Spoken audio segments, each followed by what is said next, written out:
You can love someone and still choose to say goodbye to them. You can miss a person every day and still be glad that they're no longer in your life.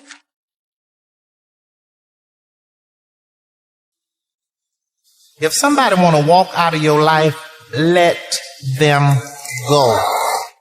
Especially if you know you done everything you can do, you done sat around and been the best man or the best woman you can be, and they still want to go, let them go. Whatever they're running after, they'll see what they had in a minute, but by then it's going to be too late. Because you'll sit there and you'll go, because half these people you be sitting around crying about it, worry about 2-3 years from now, you ain't going to even remember their last name. Letting go can make you unstoppable. I know because I let go of a relationship and reclaimed my life. And I know that letting go can create the best of change for each and every one of you. Sometimes you just got to accept that certain things will never go back to how they used to be, because certain people will never go back to who they used to be in your life. Sometimes you just got to wake up and realize that what you're holding on to just doesn't exist anymore. And the more you can accept what is, the less you'll be controlled by what was. You got to stop hanging on to someone who has let go of you. Stop losing yourself to someone who has already left you. Forget trying to find closure. Forget trying to find understandings to their reasons. Forget trying to see if they're happy in their new relationship. Stop focusing on them and start focusing on you. Let folks go, son. Some people come in your life for a lifetime, some come for a season. You got to know which is which. And you're going to always mess up when you mix them seasonal people up with lifetime expectations. You can't, they got people that done got married with people they was only supposed to be with for a season. They done got married to people they only supposed to be with for a season and wonder why they're having so much hell in their life. They are not who you thought they were. The idea that this person was a trustworthy, faithful companion is not true. It is not true. That person does not exist. They didn't exist and they don't exist. It was in your head. It was in your head that this person was trustworthy and they were everything you wanted them to be and they were a faithful companion. That is a lie. They are not that person. They have proved it. They have proved it by their actions.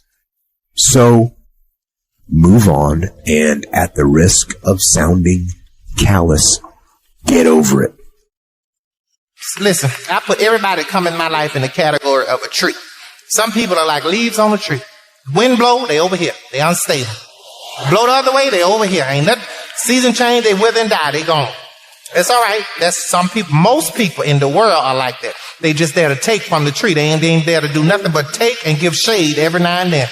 That's all they can do.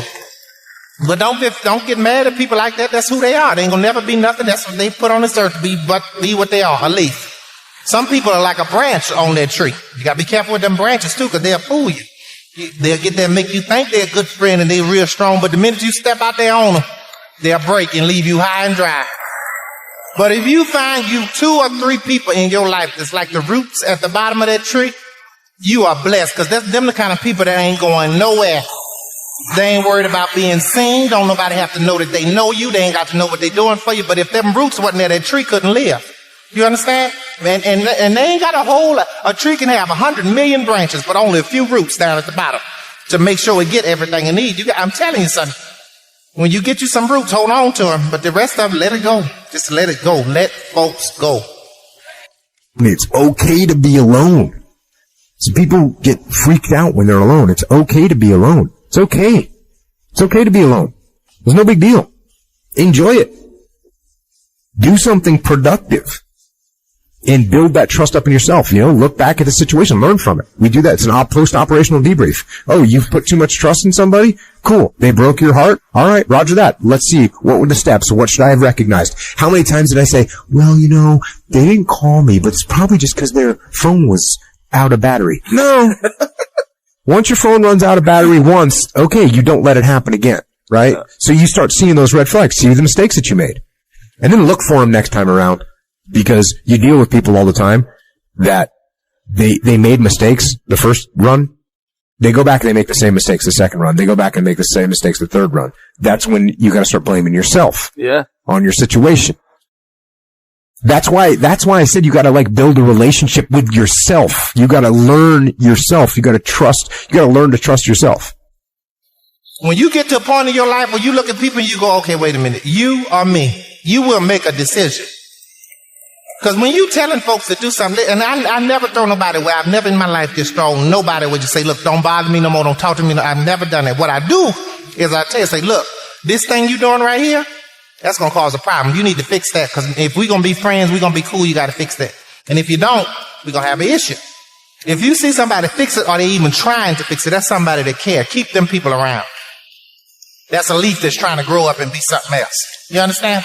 But if you tell somebody that what you're doing is hurting me and I need you to stop it and they keep doing it, they don't care. Move on. Let them go. No matter how much it hurt, let them go. And it'll get easier. I promise you every day it'll get easier and easier and easier. But you just got to make it through. You hear me, sonny? And see, you got to learn how to be by yourself, son. People have to learn how to be alone. I don't understand all these people. Oh, I need somebody. Lord, where's my man? Lord, where's my woman? That is crazy as hell. If you don't know how to be by yourself, what you going to do with somebody else? Moving on is less about what you're moving on to and more about what you're moving on from. Okay? It is less about what you're moving on to. Some of us, we stay stagnant. We settle for less. We stay in a situation that isn't good for our life. We stay in a job. We stay in a relationship. We stay in a friendship. We stay in a partnership that isn't good for our life because we don't know what we're going to move on to. We're so afraid to be alone. We're so afraid to go on that journey without, because a lot of us, that's all that we know. We've been codependent on that situation. For me, I was codependent on football. There's relationships in my past that I was codependent on, and I would rather settle for a little bit and settle for less than actually move on with my life. Some of us were so afraid to be alone. We're so afraid to go alone that we will stay stuck in a situation that we know isn't good for our life. So everybody type this in the chat right now so I know that you get it. Moving on is less about what you're moving on to and more about what you're moving on from. Why am I holding on to this? How is this serving me? And really think about the answer. Maybe it makes you feel validated. Maybe it makes you feel righteous. Or maybe taking on the pain is your way of recognizing the injustice so that even though it won't be made right, it can at least not be forgotten. Then I ask you, again, ask yourself, do you want to be right or do you want peace? Woo! This was huge for me. The unfortunate fact is that having both may not be possible. And also, you may never get your moment of righteousness, so why wait for it? Choose peace.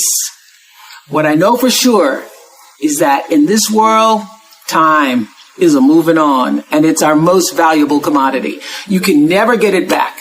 So staying in that loop, playing it over and over in your head of hurt, only amplifies your pain. Let it go. Exhale, make room in your heart for something that is uplifting. Surround yourself with people who want the best for you. You have the ability to shift the DNA of your spirit and control how you perceive life. So why not lighten your load and let it go?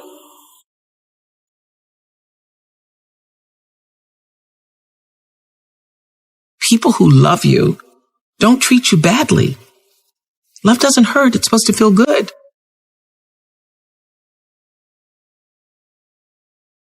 Ladies, take the blame off yourself. Men are really, really good at that.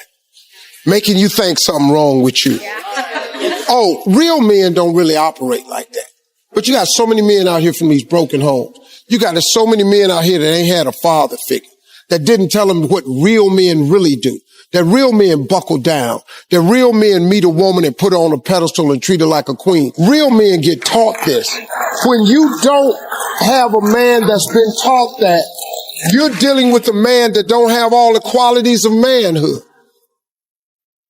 I just wanted to highlight that abuse is unacceptable, and I lived it for 10 years with my abuser, my then husband, and it's something that I felt very ashamed about.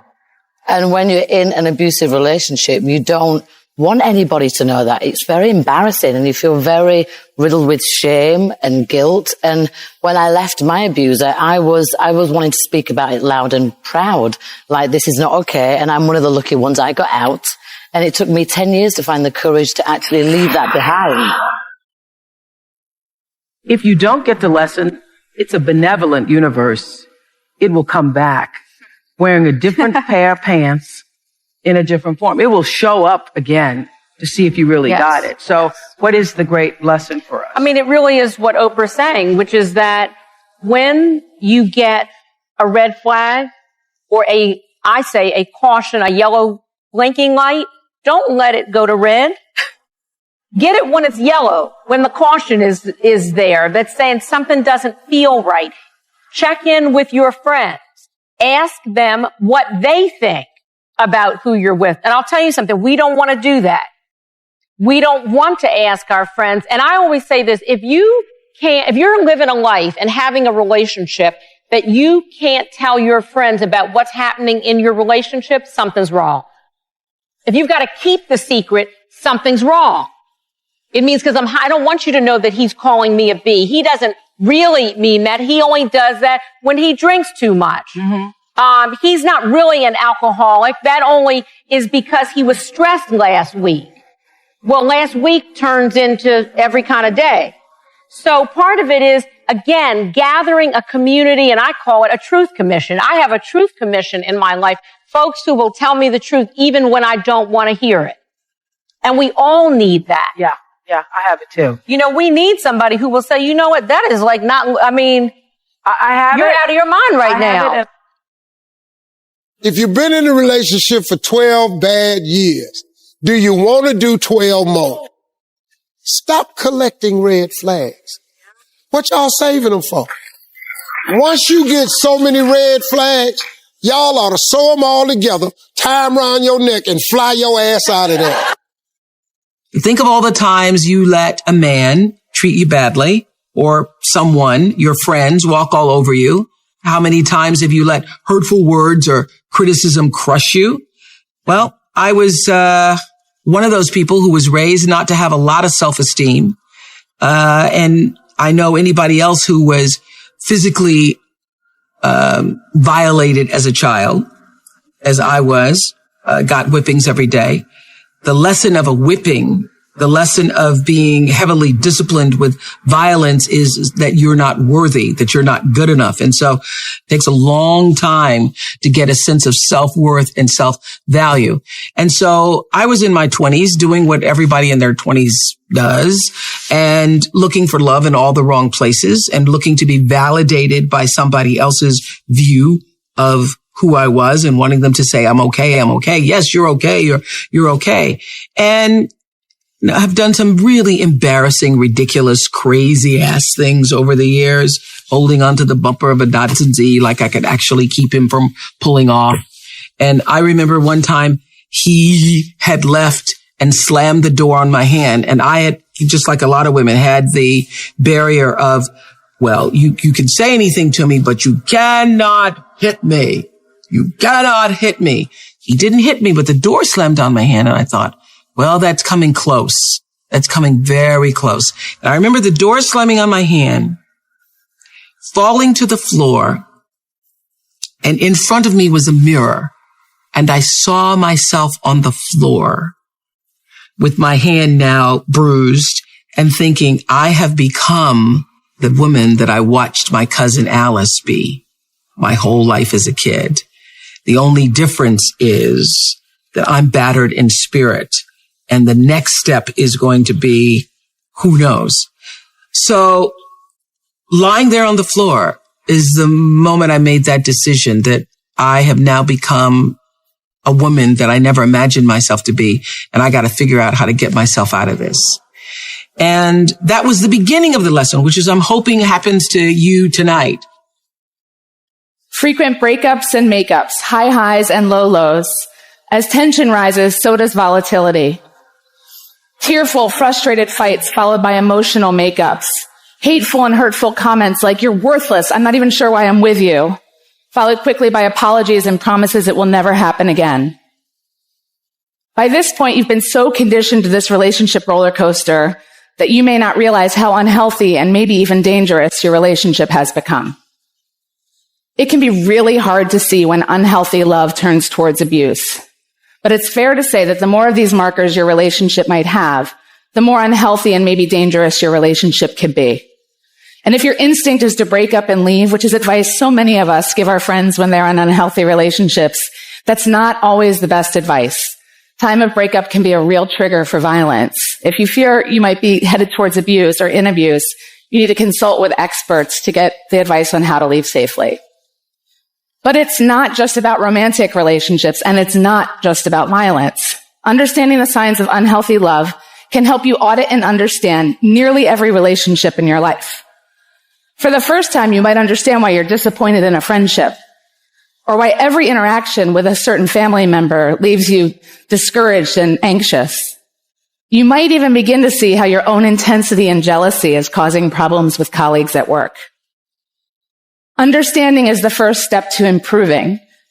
And while you can't make every unhealthy relationship healthy, some you're going to have to leave behind. You can do your part every day to do relationships better. And here's the exciting news.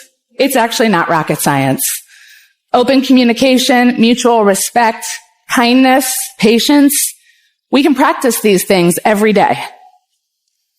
And while practice will definitely make you better, I have to promise you it's also not going to make you perfect.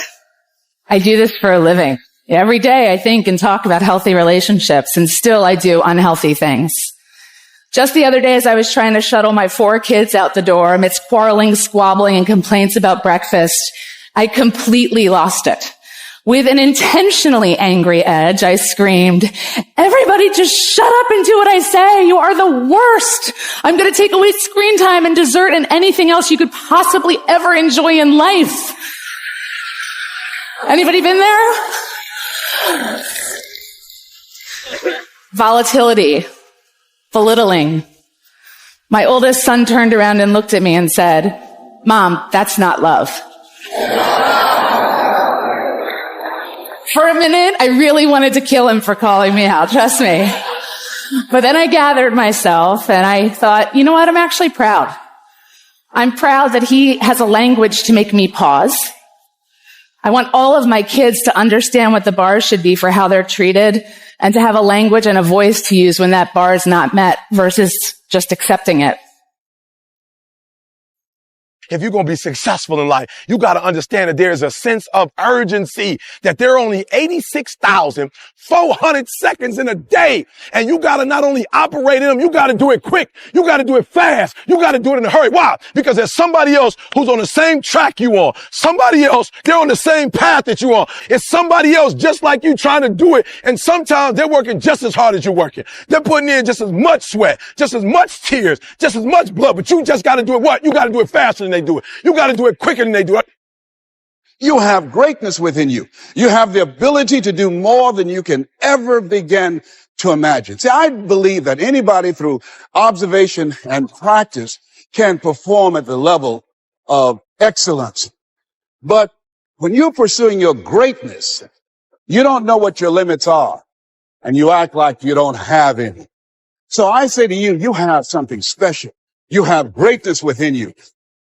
That's why I wake up at 3 o'clock in the morning, because when you're getting up at 6, you might be smarter than me. You hear me? You might. You might have more privilege than me. You might. You might have more resources than me. You might. But I'm going to get up earlier than you, and I'm going to do it quicker than you do it. I'm going to do it faster than you do it. So by the time you get up with all your resources, by the time you get up with all your privilege, by the time you get up with all your stuff, I've already finished the race. Are you hearing me? It's not just about finishing. Sometimes it's about finishing fast.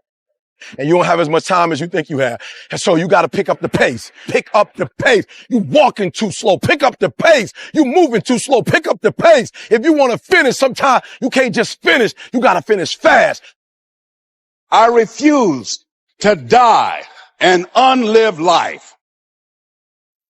Your dreams, your goals, your passions will not just happen to you. You have to live it out. You have to grind it out. You have to work it out. You're different. You're one of the ones that'll get down dirty in the mud to fight for your dreams. It's not what you don't have. See, I was focused on what I didn't have. Don't have a college degree, don't have any credentials, never worked for a major corporation. I was focused on the negative things and said, negative things are the things that you see when you're not focused on your goal. What do you come with? What is it that you have within you? When a dream is big enough, the odds don't matter. Look at a man the way that he is. He only becomes worse. But look at him as if he were what he could be. Then he becomes what he should be. I want to challenge you right now about raising your goals and stretch yourself.